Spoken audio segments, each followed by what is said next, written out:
કચ્છ જિલ્લામાં કોલસા વેચાણના નામે 3.50 કરોડ રૂપિયાની છેતરપિંડી કરવામાં આવી છે। ફરિયાદી મિતેશ દવેએ અગાઉની ડીલમાંથી પૈસા પરત મેળવવા માટે આરોપીએ કોલસાની ડીલની ઓફર આપી હતી। આરોપીએ પૈસાના બદલે 5000 મેટ્રિક ટન કોલસો આપવાની વાત કરી, જેમાંથી માત્ર 2745 મેટ્રિક ટન જ મોકલવામાં આવ્યા। રિયાદીએ બાકીના કોલસા વિશે પૂછપરછ કરતા આરોપીએ કહ્યું કે તેને કોઈ બીજાને વહેંચી દીધા છે અને આ રીતે તેમણે છેતરપિંડી કરી। બાકી રહેલા કોલસાની કિંમત 3.50 કરોડ રૂપિયા જેટલી છે।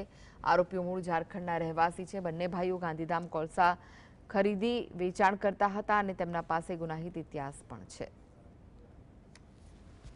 વ્યવહાર કરેલા અને તેના અવેજ પેટે કોલસો 5000 મેટ્રિક ટન આપવાનું આ કામના આરોપીઓએ કબૂલ કરેલું અને તે આપવા માટેના કરારો કરેલા। ત્યારબાદ આ કામના આરોપીઓ જે સંજય અગ્રવાલ અને સચિન અગ્રવાલ છે એ લોકોએ આમાંથી 2750 મેટ્રિક ટન કોલસો આપેલો અને બાકીનો કોલસો એમને અન્ય જગ્યાએ વેચી મારેલો અને તે લોકોએ 3.5 કરોડ રૂપિયા જેટલી માતબર રકમ ચીટિંગ કરેલું અને આ લોકો આપ્યા નહીં અને પોતાની ઓફિસ બંધ કરી અને ભાગી ગયેલા। આ કામના આરોપીઓ છે એ મૂળ ઝારખંડના રહેવાસી છે અને ત્યાં જતા રહેલા હતા।